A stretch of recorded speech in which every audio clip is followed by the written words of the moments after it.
Hey guys. So, I usually don't really share my writing, but I've been thinking long and hard about this, and I think I'm going to go ahead and share something that's very personal to me. I wrote this my freshman year of college.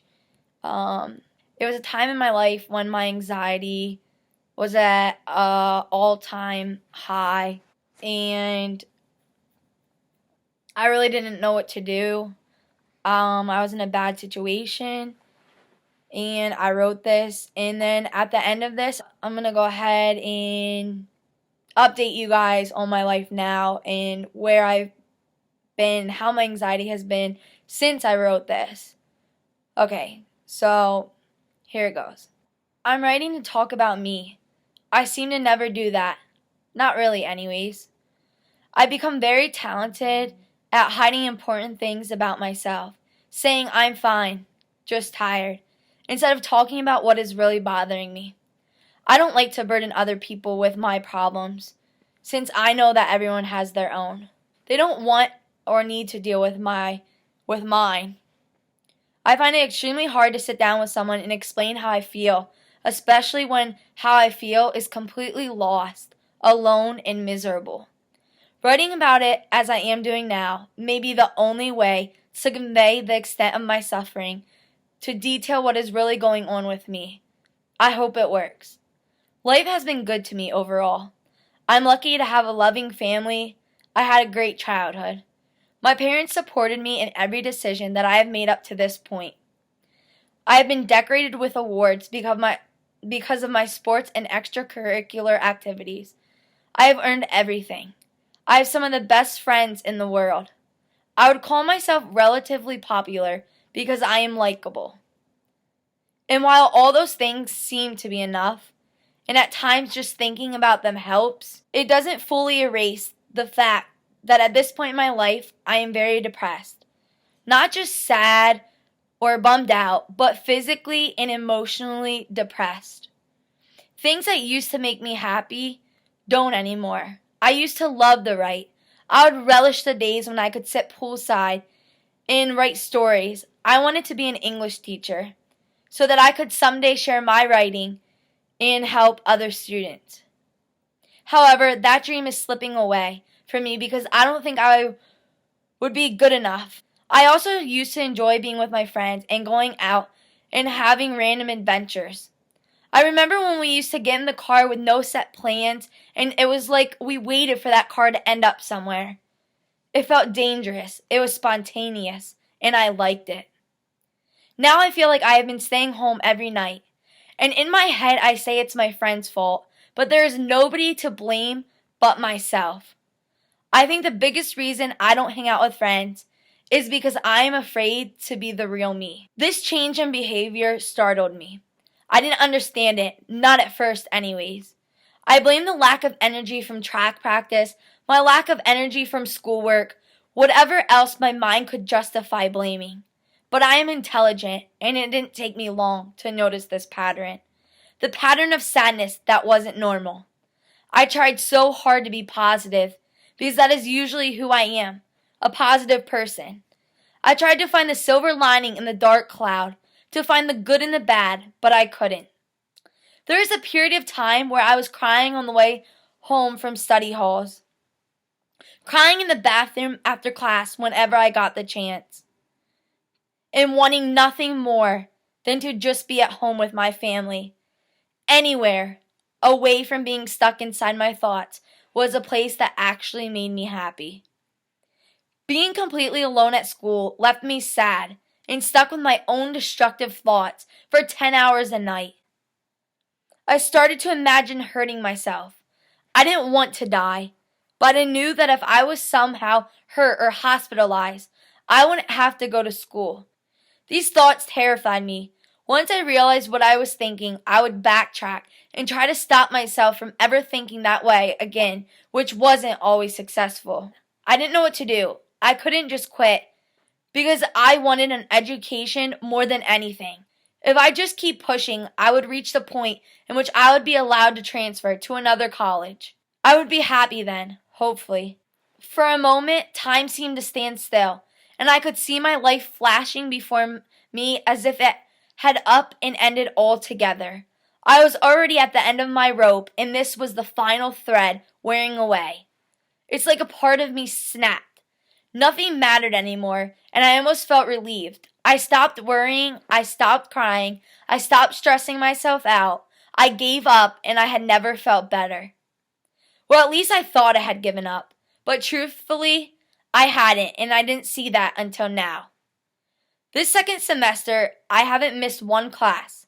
I've been present at every track practice and at every study hall. I have attended different events with different people. But before I realized that, I didn't know what to do. What can you do when you literally have nothing? I hate having to keep it bottled up inside of me. The pressure is overwhelming and I can't handle it anymore. I try to lightly talk about it with my family, make jokes and whatnot, but honestly, it doesn't help because no one, not a single person I know, understands the level of torment I'm faced with. Most of that being my fault for never really explaining it until now. I'm in so much pain that I had to get this out there. But it's not all gray clouds and sadness in my life. Not all about hardships, and it gets better, I promise. I've had a revelation that changed my life for the better recently, and that is what I really want to talk about. Happiness. What is happiness? The dictionary defines it as the state of being happy, but we all know that's not really a clear-cut definition. I've always believed that happiness is different for everyone, as it's obvious that everyone is made happy by different things. Something that always makes me happy is sitting down and conversing with my family. We talk about a variety of things from sports to random things about television shows. Communication is something I cherish, especially when it's with my family and friends. Writing has given me my strength back. It matters again for a different reason, and it also makes me happy. It is a release for me. It stretches my brain and allows me to communicate with a broad range of people in a way that I never could before. It's a fantastic feeling, writing a blog post and publishing it and having people tell you that your words matter. There is no doubt that I am generally extremely unhappy, mostly due to schooling and not coming out. So is it worth it to stay at this school if it makes me this unhappy? Is it really worth sacrificing my entire happiness instead of being for a school that is costly? Is it worth being unhappy because I am too scared of what others will think about me when I tell them I am gay? I don't think so. Not anymore, at least. There is a point in which I would have said yes, that it is worth the sacrifice, but I can't bring myself to believe that anymore. Hopefully from this point on, I will take every step that leads me to a life that I can be proud of. A life that I can brag about and feel good about. That is happiness. It took going through a pit of agonizing despair, one that I am still clawing my way out of, to find out what happiness was for me and find meaning in my life. I don't blame my university. I know that the school didn't intend for this to happen to me. Maybe they don't care, maybe they do. I'll never know. I do want to thank them in a way though. Without this college, I would have remained stuck, making crappy decision after crappy decision until I was too old to truly find happiness. I think things are going to turn around for me. I think things will get better now. All I really want is for the support I need from the people I love. I want them to stand with me and hold me up in my time of need, as I am sure they would have already done if they knew how bad it was. I want to know that I am valued and that no matter what, I can rely on them to be happy for me, to be proud of me and to love me. After all, what is happiness if you cannot share it and cherish it with the ones you love? This is the first step. The next step will be coming out, because that is the next thing that haunts my mind. To be happy, we have to fully release the things that make us unhappy. We have to leave those things behind. Deep down, I've always known that things would get better. Hope is always buried inside of me because of the people I keep close to my heart. So that was just basically a letter that I wrote in April of 2014. And now it's January of 2016.